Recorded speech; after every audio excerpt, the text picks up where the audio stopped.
In today's gospel story, we hear how Jesus was healing people. He was in the hometown of Simon Peter and his brother Andrew, along also to the hometown of James and John. They were all friends. Peter and Andrew, they're brothers. You know that, sure. And John and James, they're brothers. They were fishermen in Capharnaum. That's the area, the town. And Jesus was healing people, reaching out to everyone in that village. And everybody was happy. Like, wow, that's awesome. Somehow Peter said to Jesus, let's stay here. That's awesome. Let's continue helping here, people. But then Jesus said, no. He said, no. Let's go to the nearby villages too. Let's reach out to everyone. Let my word be heard by everyone. Let's help everyone. That's a challenge for us today. Jesus is challenging our way of thinking. And he's saying, open your mind, not only to your own trouble and all happiness, but to everyone. Turn around, I look at St. Patrick's Parish, I say, that's beautiful. It's a beautiful parish, isn't it? I love this parish. And now we have these wonderful pews that they have cushions, you know. We can stay longer here. A parishioner told me, Father, you can preach longer. You can stay like more than an hour. I like it here. It's very soft. I don't know if everybody will agree with that, but it's nice to be here. Let's stay here. And I will say like Jesus, no. Let's also reach out to people in Delavan, isn't it? We should help people in Delavan too. That's all. Well, Lake Geneva too. Lake Geneva and Delavan. Maybe even East Troy, Whitewater. Let's say Walworth County. Yeah. Let's help people in Walworth County. That's enough, isn't it? From Milwaukee. There's nice people there too. We should reach out to Milwaukee too. Maybe we have family in Milwaukee. Let's say Wisconsin. Let's help out people in Wisconsin. That's our goal. Oh, what about Illinois? Our brothers there. They come here during summer. Not today, it's too cold probably. But they come here during summer. Let's also reach out to people in Illinois, isn't it? Why not reach out to everyone? That would be a better idea. That's what Jesus is telling us. Reaching out from here, where we are, to everyone. That's the message from Jesus today to us. The challenge to start thinking about that. Every month of February, the Archbishop of Milwaukee, my boss, our spiritual leader, also is challenging us to reach out to everyone through the Stewardship Appeal. The Stewardship Appeal. I'm sure you received a letter at home from the Archbishop. I got it yesterday. Maybe Friday, Saturday, maybe we'll get it on Monday. Archbishop letter saying, guys, I need your help to reach out to everyone in Milwaukee Archdiocese. We are a diocese. I know you're wonderful in your parish, but we need to reach out to everyone in all the parishes. He's asking us for help. And today we have a special message from him. As you hear the message and pray about the message, let me say something very good to each one of you. Last year, our appeal from St. Patrick Parish reached out $20,000 we sent to the Archbishop. Each one of you, with your effort, with your sacrifice, we reached $20,000 we sent to Archbishop to send around the Archdiocese to help everyone in the Archdiocese of Milwaukee. Thank you for doing that. Therefore, if you helped last year in the capital campaign or the stewardship campaign of the Archbishop, please do the same this year. Consider sending the same amount to the Archbishop. We want to reach the same goal. If you received last year that letter and you didn't care too much and throw away the letter, I will ask you to consider, will you put $5? Just to say, you know, Archbishop, maybe I can't afford more, but I believe that we need to reach out to everyone, not only my own parish. Consider that. Think about that. That's my challenge to you, to think about that and to pray about that. Let's now turn to the message of the Archbishop to each one of us. Can you see it from there?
We have not been created to walk alone in darkness, bear a broken heart, and weep alone in loneliness.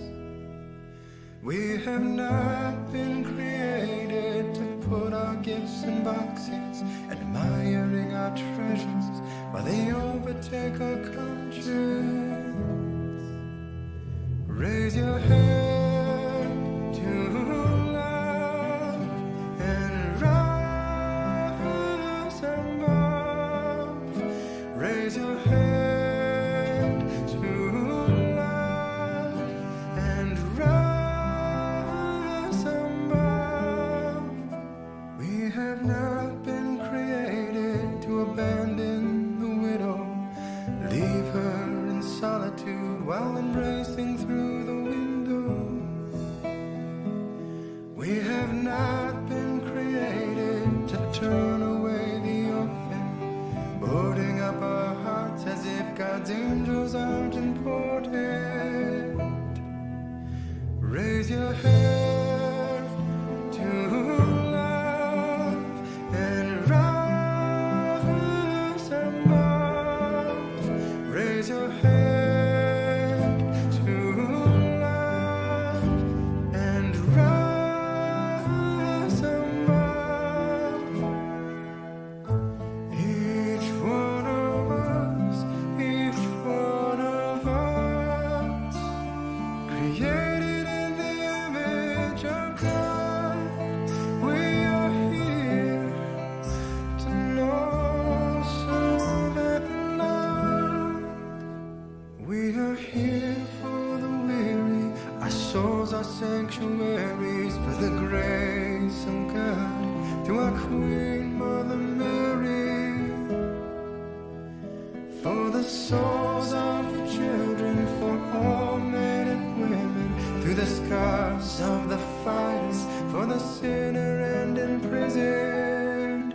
Raise your hand to love and rise above. Raise your hand to love and rise above.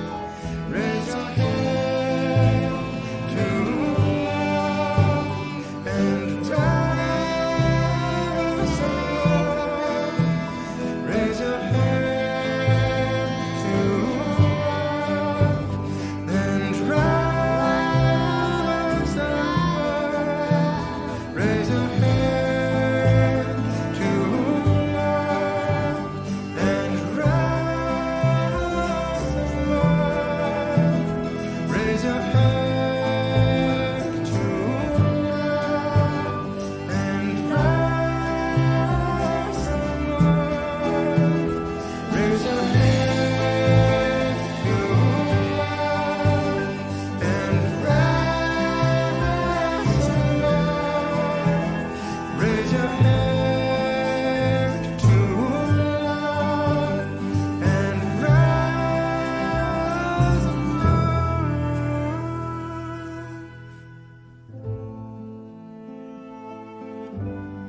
I trust in God.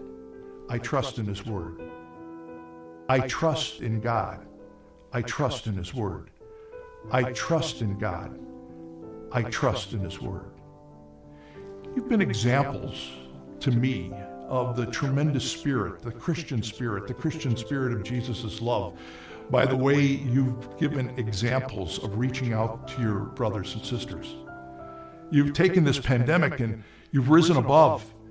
You've raised your hands up to God and say, God, what can I do? How can I be of help? How can I help my brothers and sisters? And I've watched and I've observed and I've seen, and it has taken my own spirit and helped me to rise above the difficulties that we have here and now, and to look to the love that has saved us and redeemed us in His Son, Jesus Christ. As we look to the future, we're going to need those hands.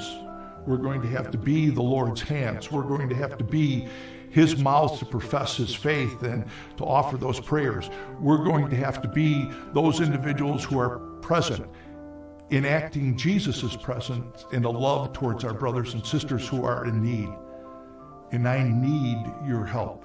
I need you to help us to accomplish what the Lord wants His church to be for others, His presence and His love.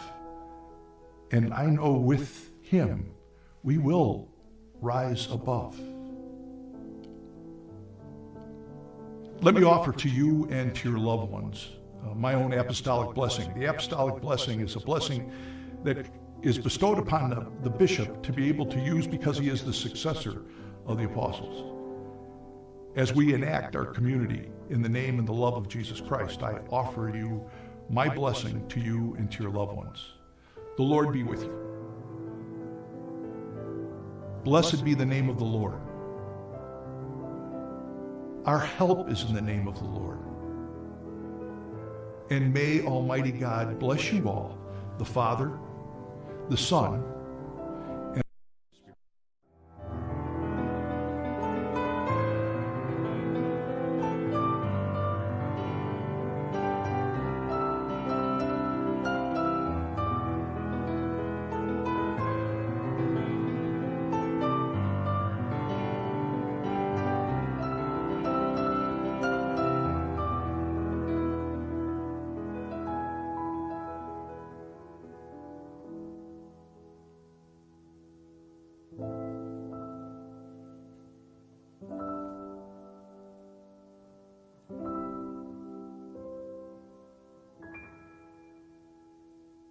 we will rise above as a community of faith that we are. We will rise above all together, helping each other. We will rise above. And that's the message from the Archbishop to each one of us. Remember, you have envelopes at home. If you didn't receive an envelope and you will like, there are extra envelopes in that table, in that corner there, outside in the garden space, to take it home. Consider being generous in our helping each other as we rise above. Let's stand.